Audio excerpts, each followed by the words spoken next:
Mateo, capítulo 2.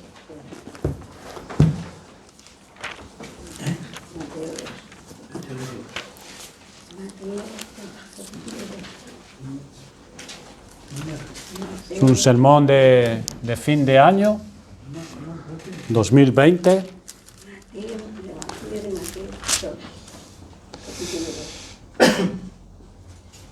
Y vamos a leer del versículo 1 al versículo 12, Mateo capítulo 2. Y dice así la palabra de Dios. Cuando Jesús nació en Belén de Judea en días del rey Herodes, vinieron del oriente a Jerusalén unos magos, diciendo: ¿Dónde está el rey de los judíos que ha nacido? Porque su estrella hemos visto en el oriente y venimos a adorarle. Oyendo esto, el rey Herodes se turbó y toda Jerusalén con él, y convocados todos los principales sacerdotes y los escribas del pueblo, les preguntó dónde había de nacer el Cristo. Ellos le dijeron: en Belén de Judea, porque así está escrito por el profeta: y tú, Belén, de la tierra de Judá, no eres la más pequeña entre los príncipes de Judá, porque de ti saldrá un guiador que apacentará a mi pueblo Israel. Entonces Herodes, llamando en secreto a los magos, indagó de ellos diligentemente el tiempo de la aparición de la estrella, y enviándolos a Belén dijo: id allá y averiguad con diligencia acerca del niño, y cuando le halléis, hacédmelo saber, para que yo también vaya y le adore. Ellos, habiendo oído al rey, se fueron, y aquí la estrella que habían visto en el oriente iba delante de ellos, hasta que llegando se detuvo sobre donde estaba el niño. Y al ver la estrella se regocijaron con muy grande gozo, y al entrar en la casa vieron al niño con su madre María, y postrándose, lo adoraron, y abriendo sus tesoros le ofrecieron presentes, oro, incienso y mirra. Pero siendo avisados por revelación en sueños que no volviesen a Herodes, regresaron a su tierra por otro camino. La encarnación del Hijo de Dios ha sido uno de los mayores acontecimientos de la historia del universo. Con todo, el suceso no fue algo de lo que se enterara la humanidad entera, ya que fue revelado especialmente a los pastores de Belén y a ciertos magos del oriente. Como hemos leído al principio en Lucas 2, vemos ahí en ese relato el suceso de aquellos ángeles que dieron a conocer a los pastores, en cánticos corales, el nacimiento del Salvador, de Cristo el Señor. Y ellos salieron presurosos a Belén para ver el grandioso espectáculo. Y estos pastores eran hombres ignorantes, hombres poco versados en el saber humano. Eran pastores. En cambio, los escribas, legisladores e intérpretes de la ley, esos hombres que eran sabios, no supieron absolutamente nada respecto al nacimiento largamente prometido del Mesías. No hubo, hermanos y amigos, una multitud de las huestes angélicas que entrara en la asamblea del Sanedrín para proclamar que el Cristo había nacido. Y cuando fueron convocados los principales sacerdotes y los fariseos, a pesar de que disponían de copias de la ley para considerar dónde había nacido el Cristo o dónde debía nacer, desconocían que ya hubiera nacido. Y se tiene la impresión de que solo se tenía un interés pasajero acerca del asunto, a pesar de que podrían haber sabido que entonces era el tiempo del que habían hablado los profetas para la venida del grandioso Mesías. Y ahí contemplamos cuán misteriosas son las dispensaciones de Dios, las dispensaciones de la gracia. Lo vil es escogido y lo eminente es apartado, evitado. El advenimiento del Redentor es revelado a unos pastores que cuidaban sus rebaños de ovejas durante la noche, pero no a esos otros pastores cuyas ovejas sumidas en la ignorancia eran entregadas al descarrío.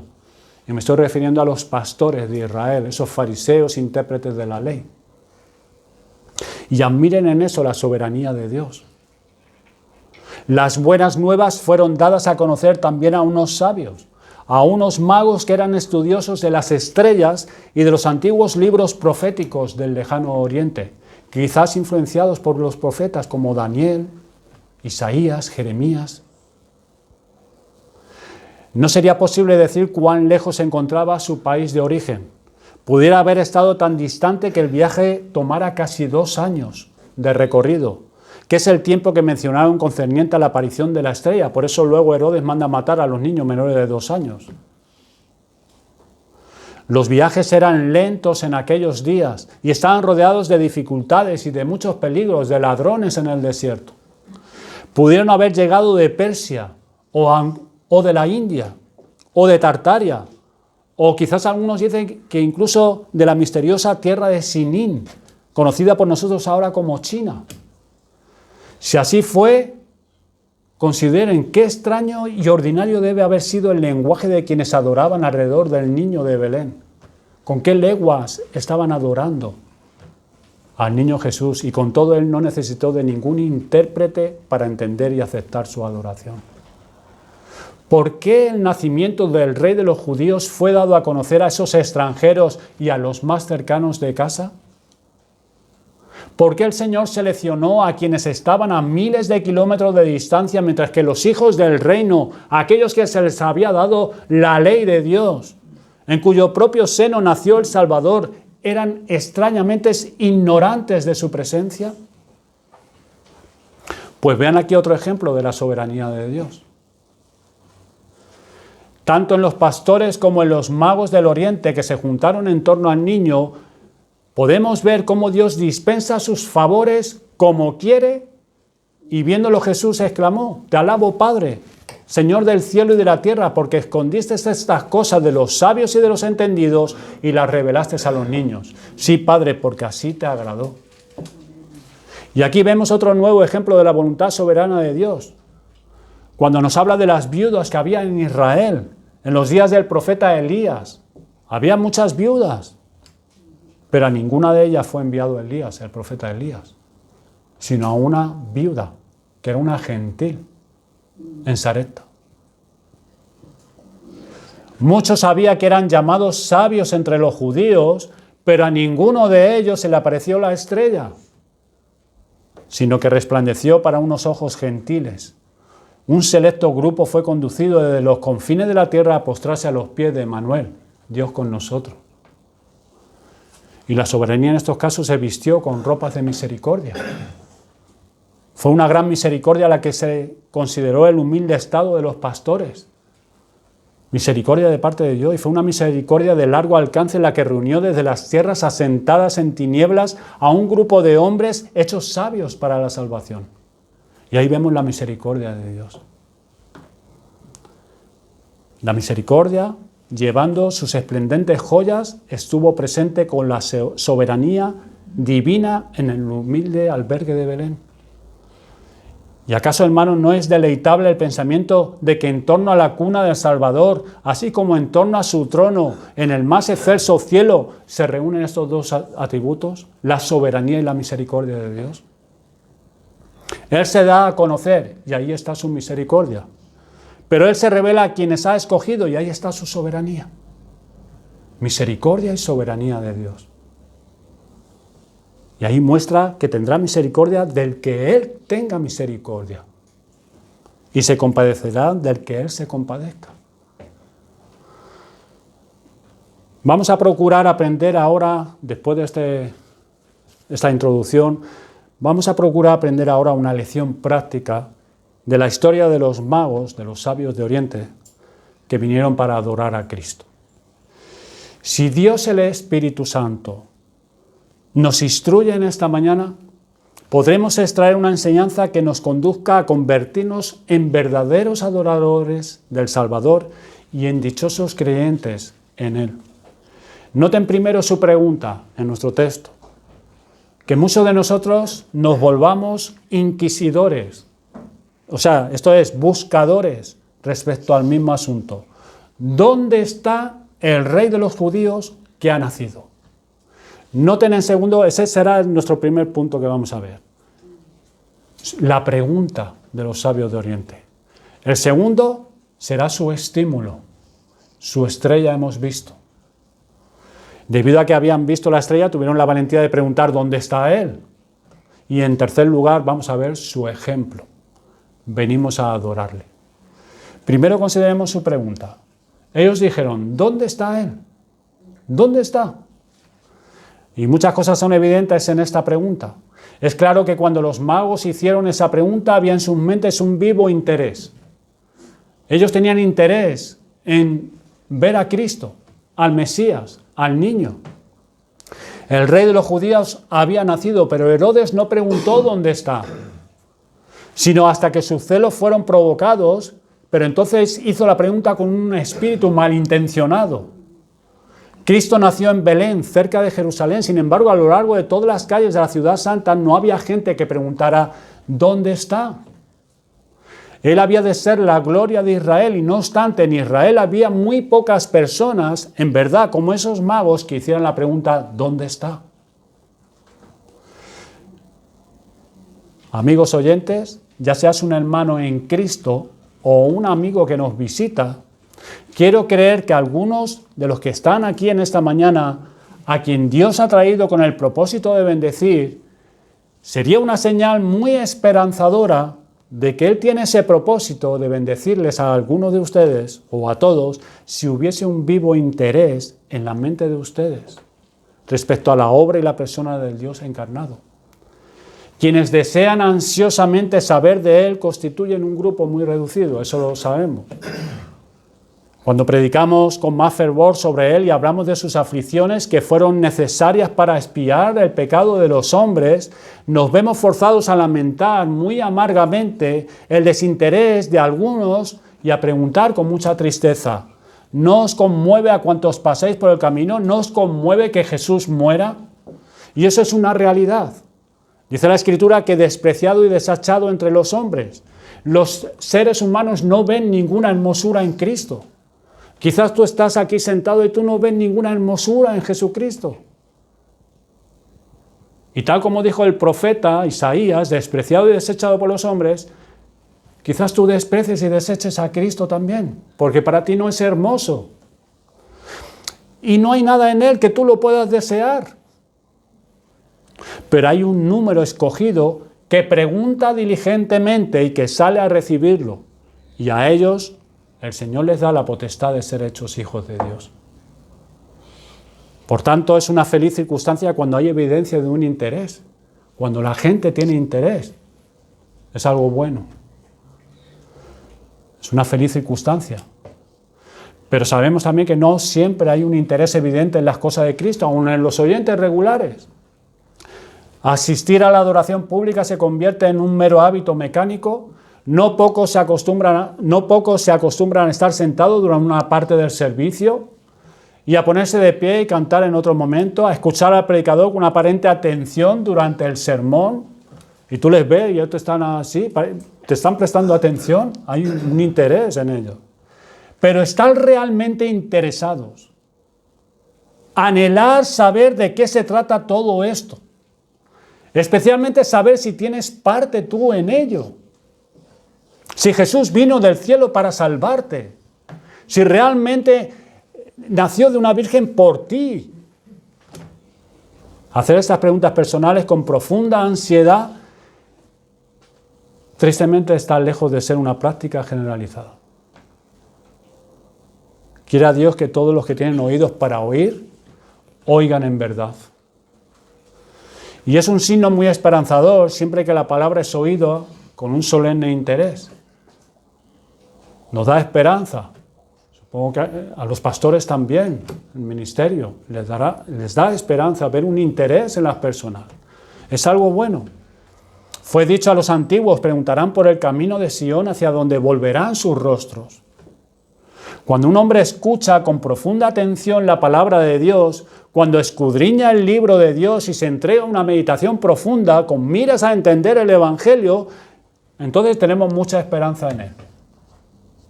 Tenemos esperanzas en Él. Porque lo normal es que nadie tenga interés.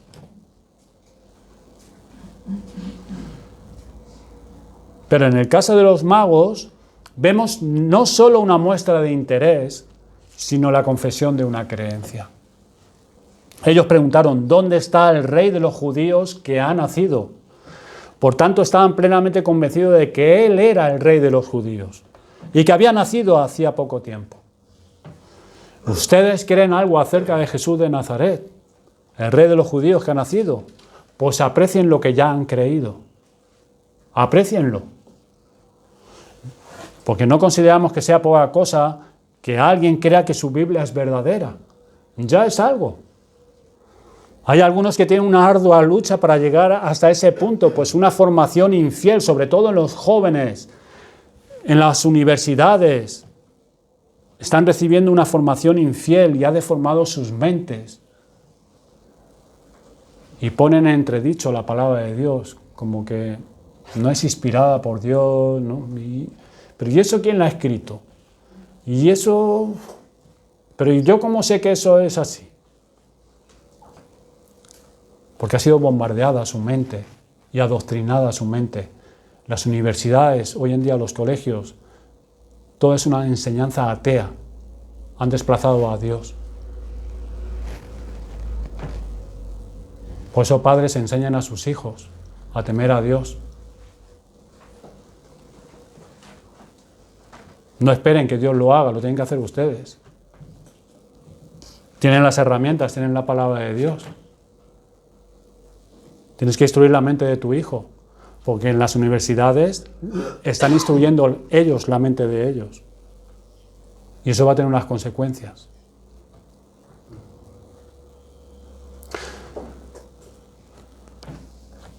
Por eso no solo estimamos que alguien crea que la Biblia es la palabra de Dios. Por supuesto que no se trata de una ventaja que vaya a salvarlos, pues muchos descienden al infierno creyendo que las Escrituras son verdaderas y así acumulan culpa sobre ellos mismos por eso mismo. Pero tened la seguridad de que tienen la palabra de Dios ante ustedes, la revelación de Dios, que Dios ha hablado al hombre, se ha dignado a hablar al hombre y está aquí la revelación de Dios. Y no a inquietarse con preguntas acerca de su inspiración y autenticidad, si es auténtica o no, si esto es ya ocupar un excelente terreno estratégico. Ojalá pudieran ir desde ese punto de fe hasta otro y convertirse en ardientes creyentes en Jesucristo. Esos magos habían avanzado tanto que contaban con un apalancamiento para un nuevo aumento de su fe, pues creían que Cristo había nacido y que había nacido siendo rey. Y muchos que no son salvos saben que Jesús es el Hijo de Dios. No tenemos que argumentar con ustedes en esta mañana para sacarlos del socinianismo. Esto era una extensión de una herejía que conserva como rasgo principal la negación de la naturaleza divina del Señor, que consideraban que era un hombre típico, o sea, un hombre único, un buen hombre, pero solamente un hombre, negando su divinidad. Y sabemos que no tenemos que estar hoy en esta mañana intentándonos convencer que Jesús es el Hijo de Dios, porque ustedes saben que Jesús es el Hijo de Dios.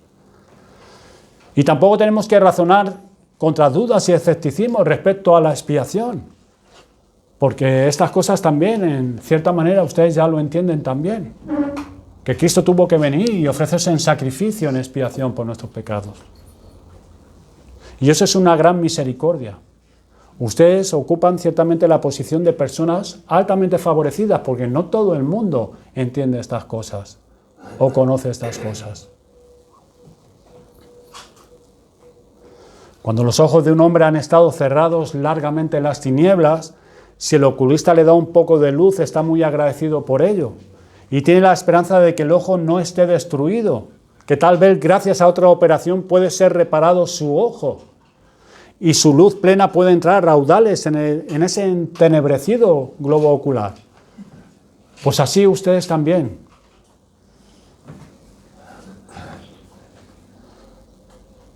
Tú que estás tan segura de que te perderás a menos que tengas luz divina, o que estás tan segura de ser echada o seguro de ser echado a las tinieblas de afuera donde hay llantos y gritos y crujir de dientes, debes estar agradecido por una chispa de luz celestial. Valórala, atesórala, ten ansiedad respecto a ella, a esa chispa que Dios te ha dado, para que puedas llegar a algo más. ¿Y qué sabemos si el Señor vaya a bendecirte con la plenitud de su verdad y con la salvación.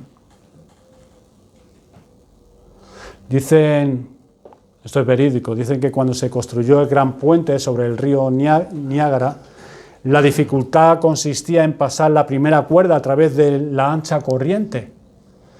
Y pudieron hacerlo, ¿saben cómo? Volando un cometa y dejándolo caer en la ribera opuesta. El cometa transportó un trozo de lazo, el lazo iba atado a una cuerda, a la cuerda iba atada a otra soga y a la soga iba atada a otra soga más fuerte. Y poco a poco llegaron de un lado al otro del Niágara y concluyeron la construcción del puente. Y eso nos enseña de igual manera que Dios obra gradualmente también. Y es un hermoso espectáculo ver un poco de interés en los corazones humanos respecto a las cosas divinas, ver un pequeño anhelo de Cristo, algún débil deseo de saber quién es y qué es, y si está disponible para el caso del pecador. Y esta hambre, que quizás tengas que sea pequeña, eso te conducirá a un anhelo vehementemente de más cosas, un anhelo de seguir por otro, hasta que al final el alma encontrará a su Señor y quedará satisfecha en Él. Y esa es nuestra oración. Y ese es nuestro ánimo para ti si estás buscando a Cristo. Que no te desanimes, que sigas buscando, pero busca más ardientemente. Pídele al Señor que te ayude. En el caso de los magos, había una evidencia de interés y de una cierta medida de profesión de fe, como espero que también la haya en ti. Además que en el caso de los magos vemos también una ignorancia admitida. Y los estudiosos nunca desdeñan hacer preguntas, porque son hombres sabios. Así que los magos preguntaron, ¿dónde está? Ellos no tenían ningún problema en reconocer su ignorancia. ¿Dónde está? Personas que han tomado el nombre y el grado de sabios y son consideradas en esa categoría, piensan algunas veces que está por debajo de su nivel confesar algún grado de ignorancia. Claro, yo no puedo confesar ningún grado porque como soy tan sabio, signo de debilidad, de ignorancia. Pero quienes son realmente sabios no piensan así. Están demasiado bien instruidos como para ignorar su propia ignorancia. Muchos hombres habrían podido ser sabios con solo que hubieran estado conscientes de que eran necios. Y el conocimiento de nuestra ignorancia es el escalón de la puerta del templo del conocimiento. Algunos piensan que saben y por eso nunca llegan a saber. Porque se creen que saben y nunca llegan a saber. Considera si la razón por la que no tienes el entendimiento que tendrías que tener es porque piensas que sabes. Y eso te está haciendo obstáculo para que no puedas crecer como tienes que crecer. Porque te crees sabio, en vez de reconocer tu ignorancia. Los fariseos, de haber sabido que estaban ciegos, pronto habrían sido conducidos a ver. Si ellos hubieran dicho, somos ciegos. Pero como dicen, vemos, su ceguera permanece. Amado oyente, ¿necesitas encontrar un Salvador? ¿Quisieras de buen grado que todos tus pecados fueran borrados? ¿Quisieras ser reconciliado con Dios por medio de Jesucristo? Entonces no te dé vergüenza preguntar, admite que no sabes. No sabes. ¿Cómo podrías saber si el cielo no te enseñara? ¿Cómo podría alguien alcanzar el conocimiento de las cosas divinas a menos que les sea dado de arriba? Todos nosotros debemos ser instruidos por el Espíritu de Dios o seremos necios para siempre, aun siendo creyentes. Y saber que debemos ser instruidos por el Espíritu Santo es una de las primeras lecciones que el propio Espíritu Santo te enseña, que necesitas de Él. Admite que necesitas un guía y pregunta diligentemente para que encuentres uno. Clama a Dios pidiéndole que te guíe y Él será tu instructor. No seas altivo ni autosuficiente, pide la luz celestial y la recibirás. ¿Acaso no es mejor que le pidas a Dios que te enseñe en vez de confiar en tu propia razón desvalida? Entonces dobla tu rodilla. Confiesa tu propensión a errar y di, enséñame, Dios, tú lo que no sé. No sé. Noten, sin embargo, que los magos no estaban contentos con admitir su ignorancia, sino que en su caso solicitaron información. Porque ¿de qué vale? Si admito que soy ignorante, pero no busco el saber, pues tampoco me ayuda de mucho. Bueno, pues ellos no estaban contentos con admitir su ignorancia. Solicitaron información. No se puede saber dónde comenzaron a preguntar. Pensaron que lo más probable era que Jesús fuera conducido en el área metropolitana de la ciudad. ¿Acaso no era el rey de los judíos? ¿Dónde era más probable que lo conocieran sino en la capital, en Jerusalén? Por tanto, fueron a Jerusalén. Allí fueron. Tal vez le preguntaron a los que custodiaban las puertas, ¿dónde está el rey de los judíos que ha nacido? Y los guardas se rieron de ellos, hasta el escarnio, y replicaron, no conocemos a ningún rey, sino solo a Herodes. Luego se toparon con algún vagabundo en las calles, quizás, y les preguntaron, ¿dónde está el rey de los judíos que ha nacido? Y él respondió, a mí qué me importan esas preguntas disparatadas. Estoy buscando a alguien que vea conmigo, tened piedad, dame una moneda. Le preguntaba a un comerciante, pero él se burló y dijo, no se preocupen por los reyes, ¿qué me van a comprar o qué necesitan que yo les venda? Se toparon con una mujer en las calles y le preguntaron, ¿dónde está el rey de los judíos que ha nacido? Pero ella les dijo, mi hijo está enfermo en casa, me basta con pensar en mi pobre bebé. No me importa quién haya nacido, ni tampoco quién muera. No me importa. Y aún así, con todas estas desavenencias, ellos no se desanimaron. Siguieron buscando, siguieron solicitando información. Cuando fueron a los barrios más exclusivos, solo obtuvieron una pobre información, pero no se contentaron hasta no haber aprendido todo lo que pudiera saberse. Ellos no sabían al principio dónde estaba el rey recién nacido, pero recurrieron a todos los medios para encontrarlo y solicitaron información a todos los que pudieran ayudarle. De igual manera, hermanos, amigos, es agradable ver la santa avidez de un alma a la que Dios ha vivificado. Clama, esta alma, he de ser salvada. Sé algo del camino de la salvación y estoy agradecida por eso, pero no sé todo lo que necesito saber y no puedo quedarme satisfecha hasta no saberlo. Y esa alma sigue clamando, si ha de encontrarse un Salvador debajo del cielo, yo lo encontraré. Si ese libro puede enseñarme cómo ser salvo, voy a pasar sus páginas día y noche. Y si cualquier libro a mi alcance puede ayudarme, voy a leerlo para encontrar a Cristo mi Salvador. Esa alma que tiene esa chispa, mira así, de esa manera, y busca de esa manera.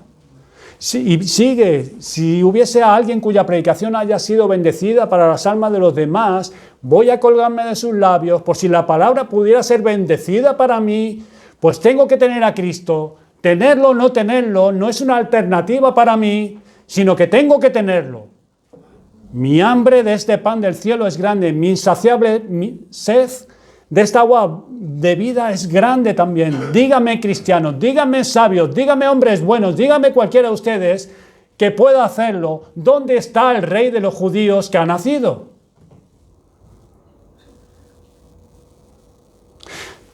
Y mi pregunta para ti es, ¿está marcada tu búsqueda con esta hambre y sed de Cristo?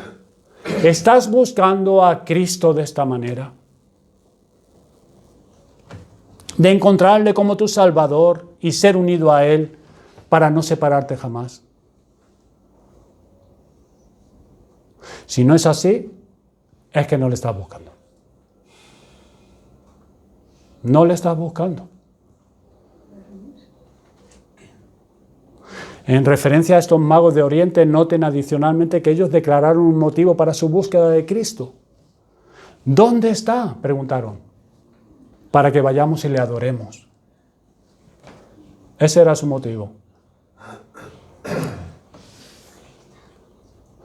Di a tu alma, alma mía, si tú quieres encontrar a Cristo, tu motivo debe ser ser salvada por Él y a partir de ahora y para siempre vivir para su gloria. Que tu motivo no sea otro. Que tu motivo no sea para escapar del infierno solamente, del castigo, y seguir viviendo para ti mismo. Que no sea ese tu motivo.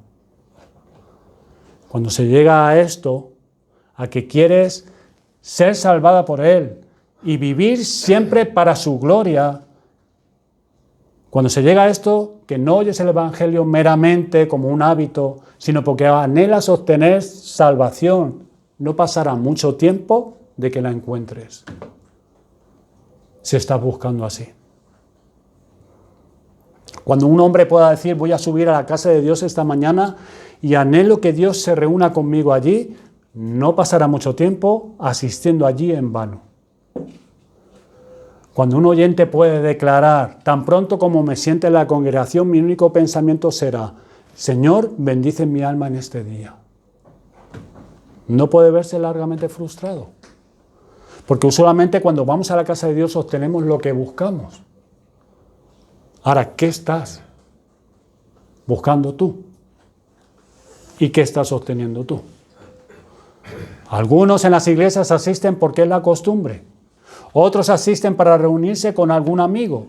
Otros apenas saben por qué asisten.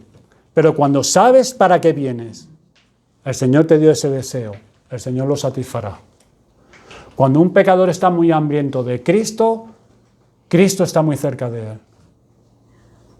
¿Tienes tú hambre de Cristo?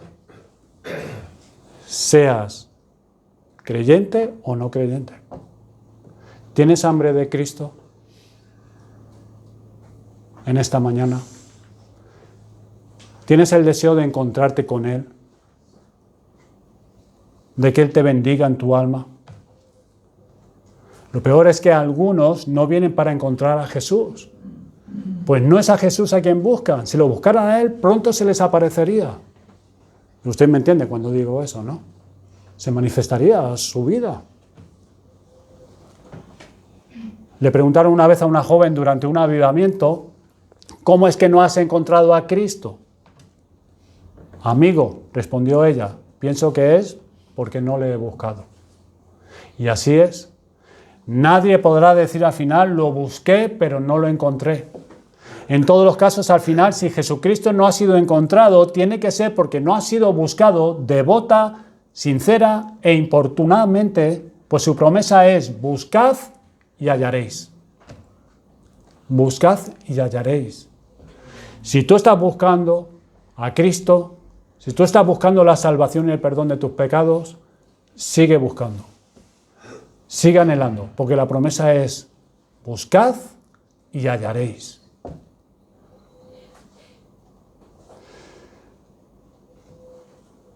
Un intenso denuedo acompañó en todo momento a los magos. Denuedo que también nos deleitaría ver en cualquiera que todavía no haya creído en Jesús. Y evidentemente estos sabios no eran personas frívolas.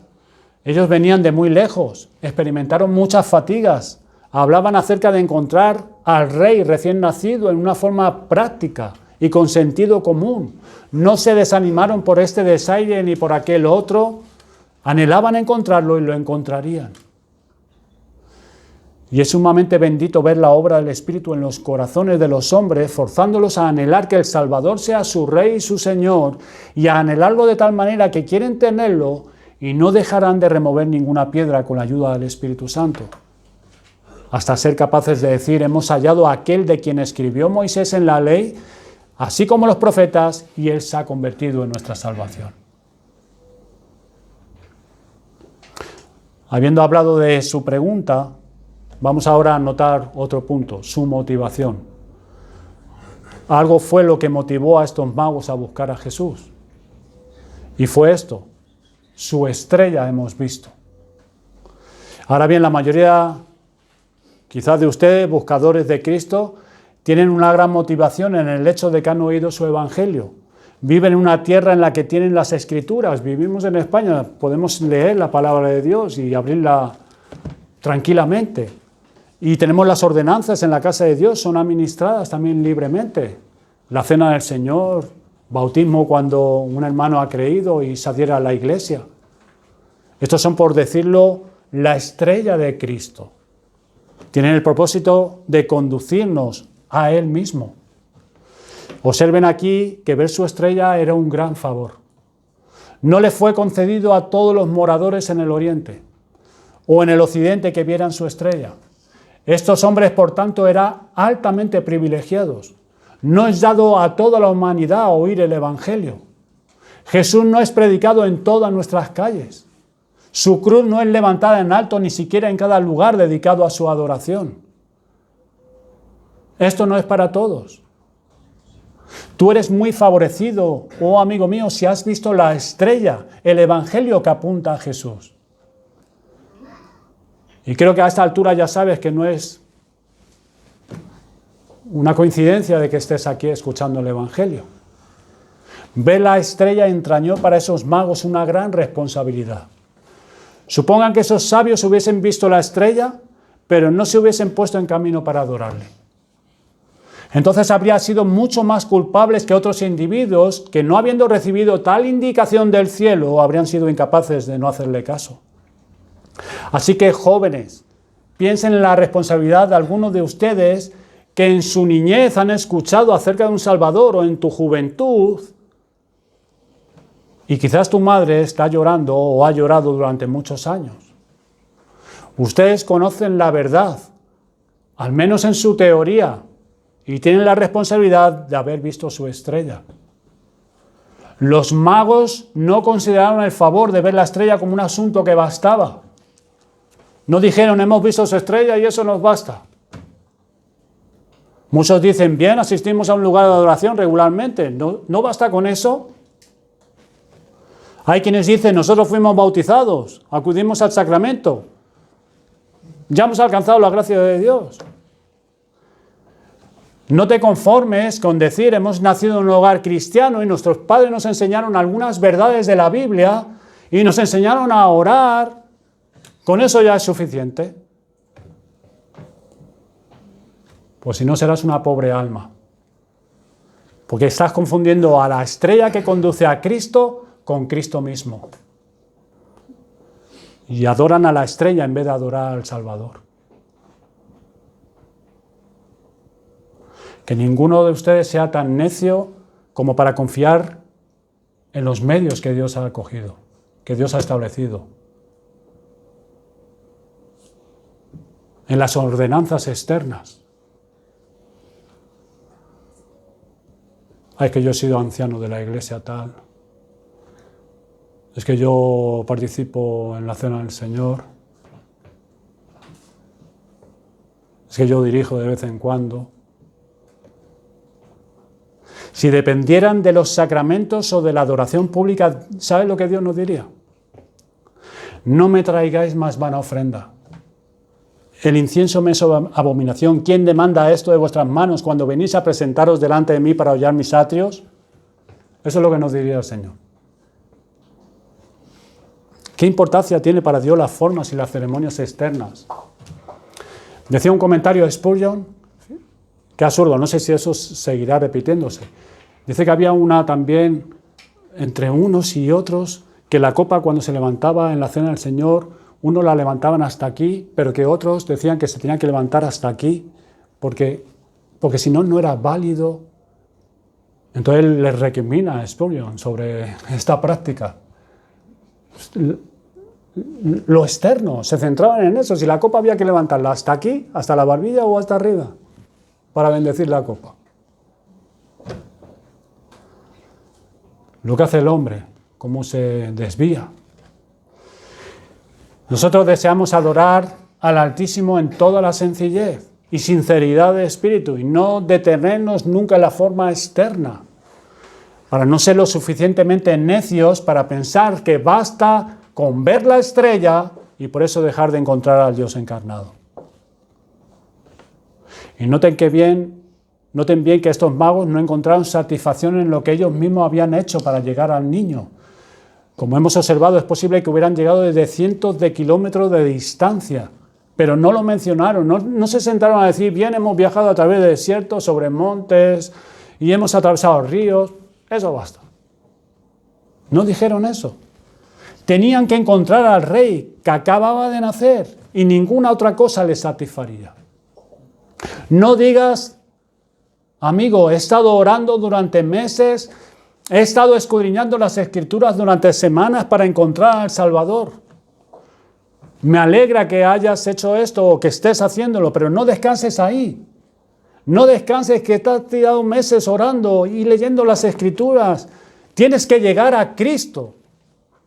O de lo contrario perecerás a pesar de todos tus esfuerzos y todos tus problemas. No te conformes con tener un conocimiento intelectual, de comprender algunas verdades que puedas entender. Tienes que encontrar a Cristo, encontrarle a Él.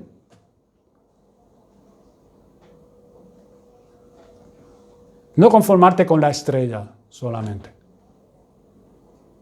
Necesitas a Jesús, nada más que Jesús, pero nada menos que Jesús. Tampoco has de estar satisfecho con viajar en el camino en el que la estrella te guíe. Tienes que llegar a Él. La columna de nube y la llama de fuego que guiaba al pueblo hasta su reposo, la tierra prometida. Y así la estrella nos guía al verdadero y perfecto reposo, a Cristo. Pero no descanse hasta estar dentro de ese reposo. Aférrate a ella. No te conformes.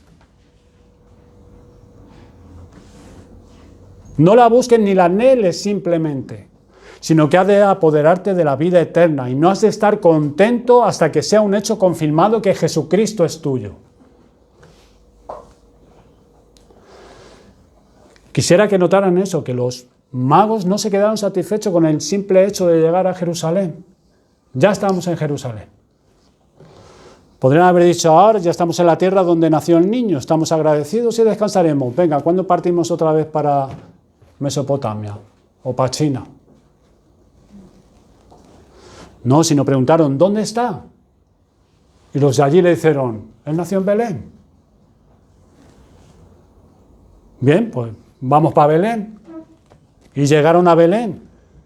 Pero no hay evidencia que cuando llegaron a esa aldea dijeran, este es un lugar privilegiado, casa de pan, nos quedaremos aquí.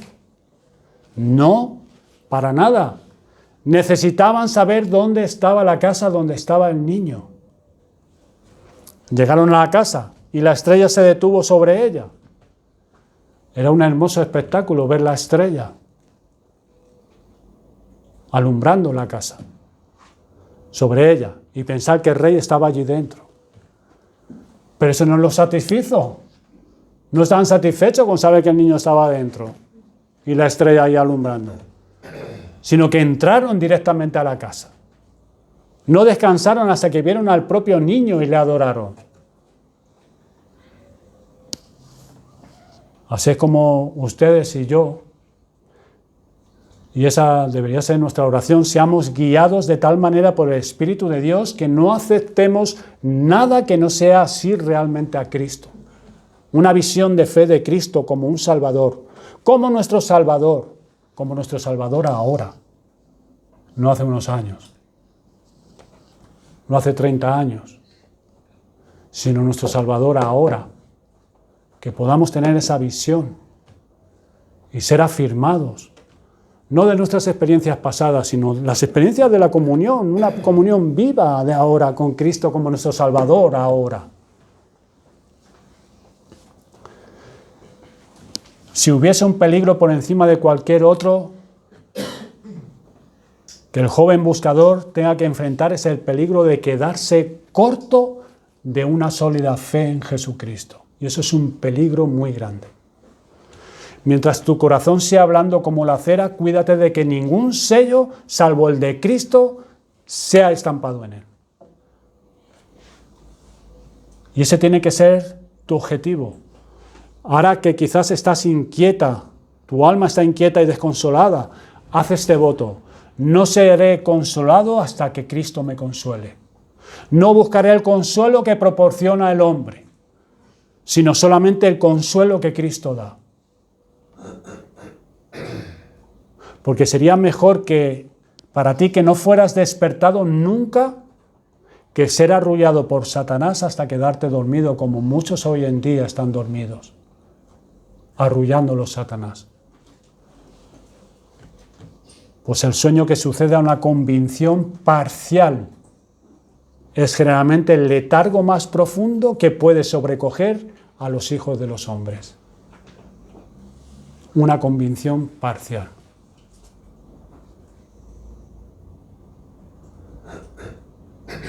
No aceptes suposiciones. No te quedes satisfecha con apariencias e hipótesis. No te agarres a experiencias que tú has sentido o que sientes y piensas que por eso ya el Señor te ha perdonado, que ya eres un hijo de Dios. Te exhorta a que llegues hasta la sangre de Cristo, que seas lavado en ella. Llega hasta la vida de Cristo para que esa vida esté en ti, para que seas verdaderamente un hijo de Dios. Y no descanses en ninguna parte hasta que, habiéndote dado Dios la fe para decirlo, hayas dicho: Él me amó y se entregó por mí. Él es toda mi salvación y mi deseo. No descanses hasta que puedas decir eso. Vean entonces, hermanos y amigos, cómo estos magos no fueron conducidos por la visión de la estrella a mantenerse lejos de Cristo, sino que más bien fueron animados por ella a venir a Cristo. Y tú también anímate esta mañana a venir a Jesús por el hecho de que eres bendecido con el Evangelio, de que tienes el Evangelio para poder ir a Cristo. Esta es la estrella. Este es el medio que Dios ha usado. Es la estrella que te lleva a Cristo. Has recibido un llamado para venir a Jesús. Tienes los movimientos del Espíritu de Dios en tu conciencia que te están despertando. Ven y sé bienvenido. Y deja que este día sea un día de fulgor y de alegría para ti y para muchas almas que están orando por ti y para muchas otras que están buscando. Pero quizás hoy sea el día de salvación para ti.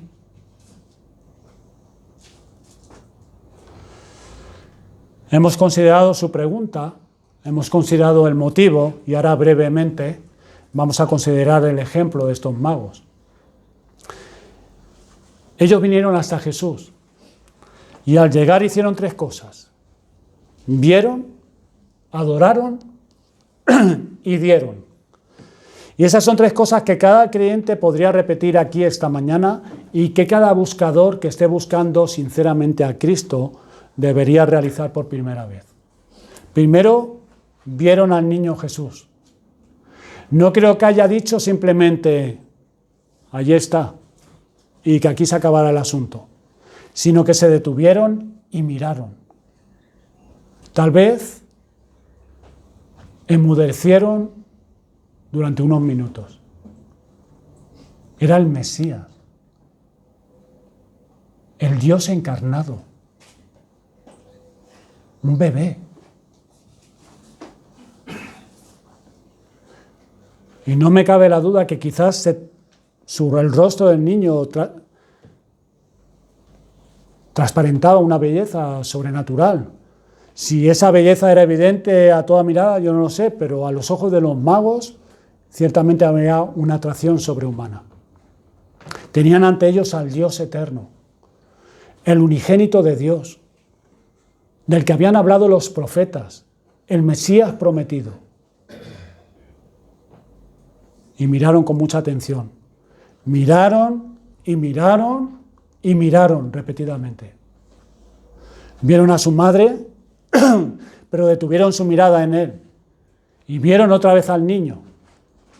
Lo importante no era María, era el niño. Así también pensemos en Jesús en esta mañana con un pensamiento fijo y continuo. Él es Dios, Él es hombre, Él es el sustituto de los pecadores. Él está anuente a recibir a todos los que confíen en Él.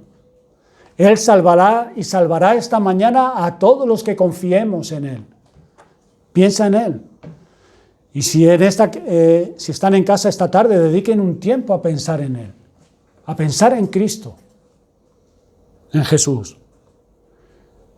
Visualízalo en tu mente, considérale, medita en Él, admírelo. ¿Acaso no es algo poderoso que Dios entre en unión con el hombre y que venga a este mundo como un bebé? ¿No es algo portentoso para ti? El Dios que hizo los cielos y la tierra, Jesucristo, en el cual sustenta todo el universo, es estrechado en el pecho de una madre.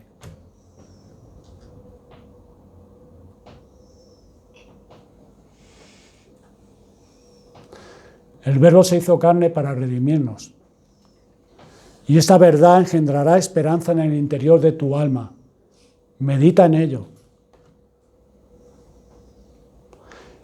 Y si siguen la asombrosa vida de este bebé hasta su conclusión en la cruz, yo confío que lo mires de tal manera que así como Moisés levantó la serpiente en el desierto y los que miraban eran sanados, así también, si tú miras de esta manera, seas sanado de todas tus enfermedades espirituales. Mirando de esta manera a Cristo. Del pesebre a la cruz, al Gólgota. El Dios encarnado. Aquel que pudo aplastarte en el infierno para siempre. Se convierte en un tierno infante por tu causa.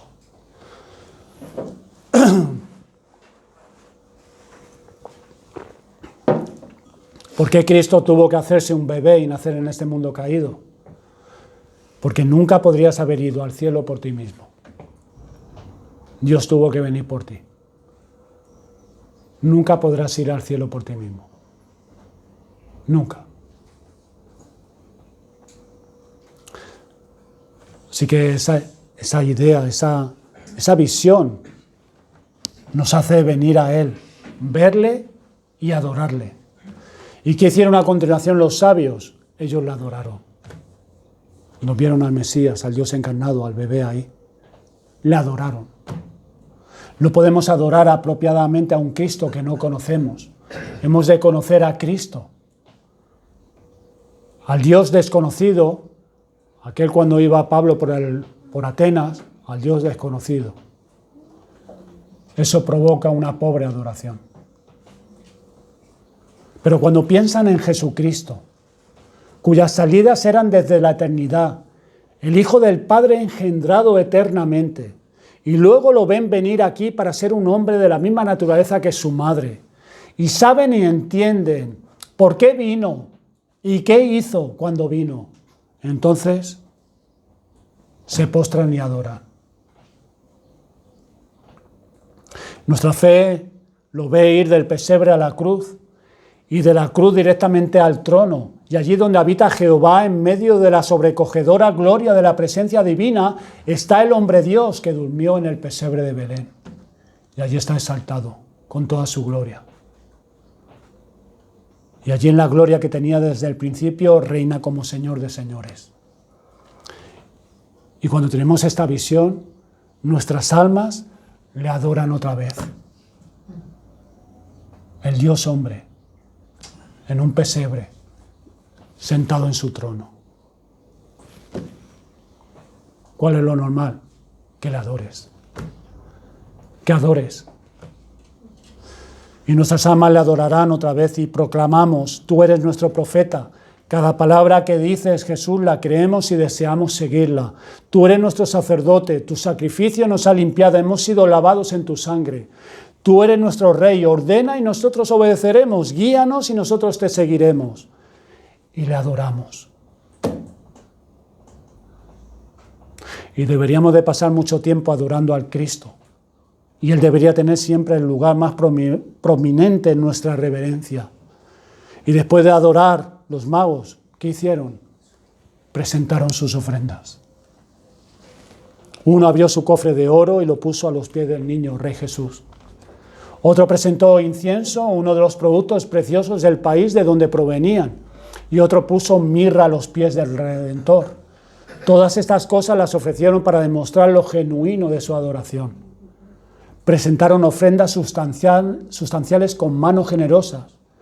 Y ahora, después de que hayamos adorado a Cristo en el interior de nuestra alma y de que lo hayamos visto con el ojo de la fe, no será necesario que les diga, porque ustedes ya lo saben, que nos entreguemos a nosotros mismos. Que nos entreguemos. Que le demos todo nuestro corazón. Que le demos todas nuestras riquezas. Porque después de tener esa visión y adorar a Cristo, no podemos evitarlo. Aquel que realmente ama al Salvador en su corazón no puede evitar entregarle su vida, su fuerza, su todo. Quizás no perfectamente, pero su deseo y su anhelo es ese.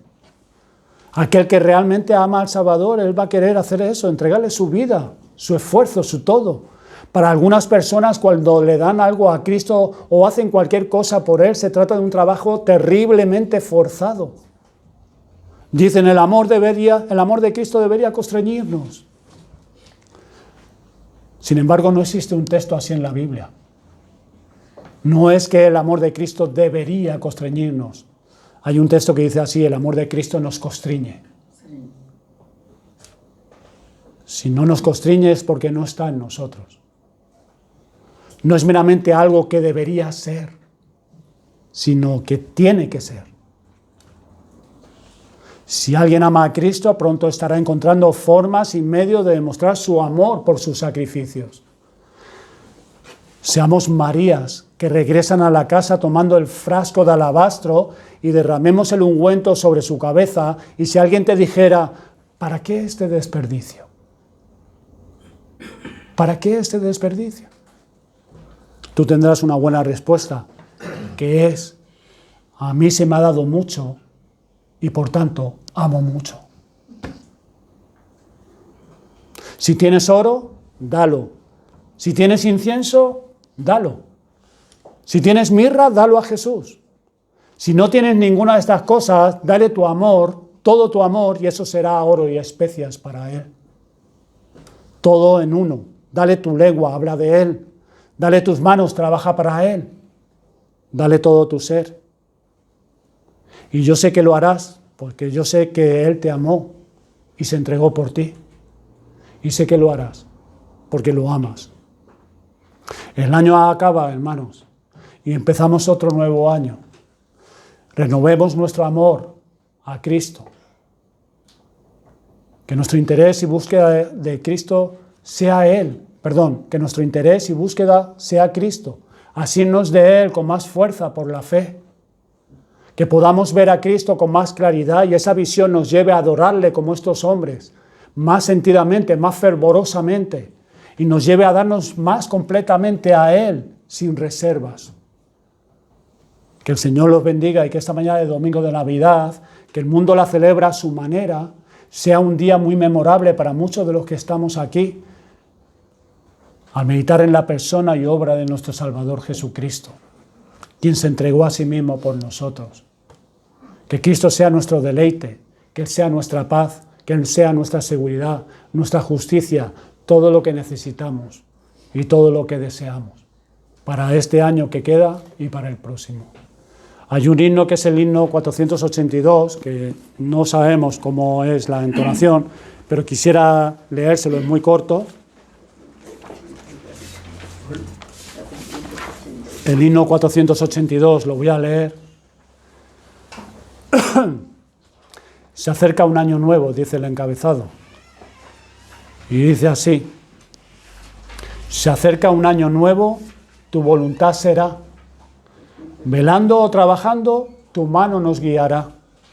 Un año de progreso, de prueba y de bendición, mas cada día probando tu santa dirección. Se acerca un año nuevo de gracia y de bondad. Mirando hacia adelante, dejamos la maldad. Un año más confiando en tu divino amor. que haya esperanza, sin pena ni temor. Se acerca un año nuevo para testificar de bendición y gracia que tú nos puedes dar. Se acerca un año nuevo, enséñanos así. A donde tú nos lleves, el año es para ti. Porque así sea, hermano. Que sea para nosotros así. Vamos a orar y cantaremos un himno luego.